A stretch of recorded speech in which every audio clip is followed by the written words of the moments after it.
Ang latest, ang hottest sa showbiz and entertainment. Heto na sa Ang Pilipinas Ngayon.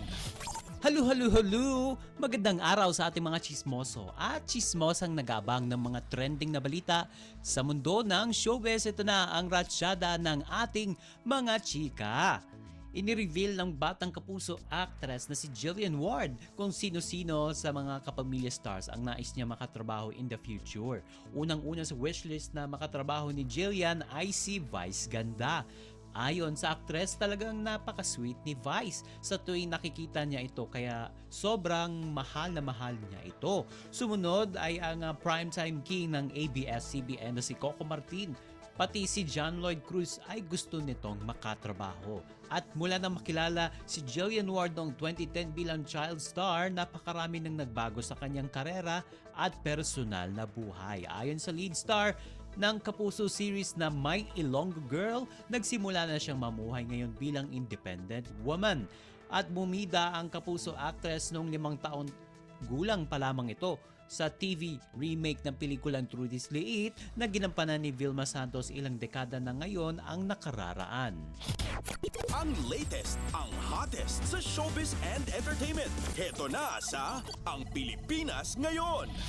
At sa iba pa nating chika for today, muling sasabak ang celebrity mom na si Winwin Marquez sa pageant scene makalipas ang 8 taon nang manalo siya bilang kauna-unahang Pinay na Reyna Hispano-Americana noong 2017. Si Winwin ang napiling kakatawan sa Muntinlupa City sa magaganap na Miss Universe Philippines 2025 pageant.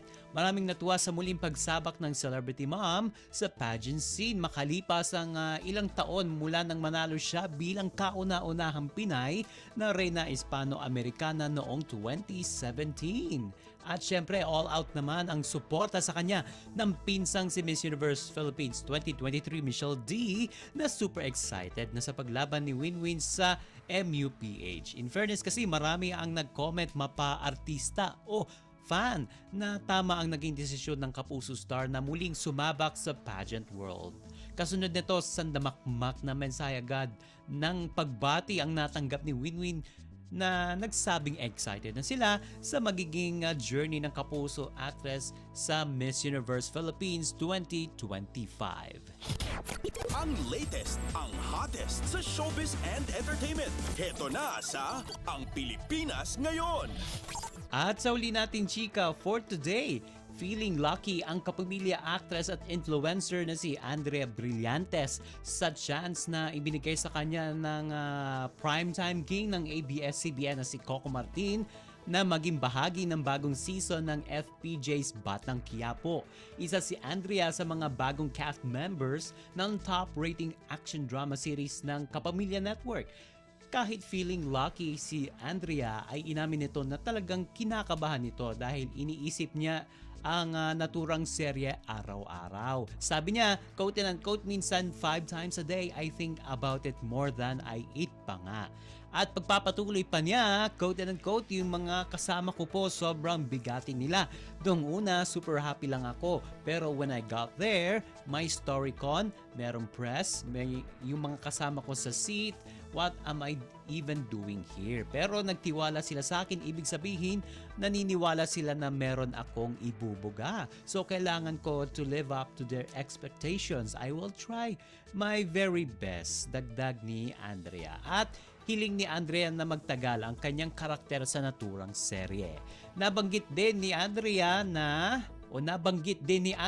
mula sa mga pinagbidahan niyang serye tulad ng Senior High at High Street, mas handa na siya sa new era ng kanyang karera. Sabi niya, quote and unquote, I think I am ready for more mature roles. We have this thing na lapag mature roles, parang daring sexy na. It's more of like, for me, leveling up pa kasi yung mga kasama ko talaga, mga bigating veteran. Ako po yung dapat na lumevel up sa kanila. I need to embrace itong role na binigay sa akin. I need to step up my game paglalahad pa ng actress. At panghuling dagdag niya, quote and unquote, different era for me. Sana maging super blessed itong new era na ito. Tapos magto 22 na rin ako. So talagang ang daming room for exploration na dagdag na sinabi ni Andrea Brillantes. Ang latest, ang hottest sa showbiz and entertainment. Heto na sa Ang Pilipinas Ngayon. And OMG, wala na tayong sapat na oras para sa ating balitang artista. Maraming salamat mga kachismis sa pakikinig sa aking mga chika for today. Ako po si Mama JT para sa Radyo Pilipinas World Service. Ang latest, ang hottest sa showbiz and entertainment. Heto na sa Ang Pilipinas Ngayon.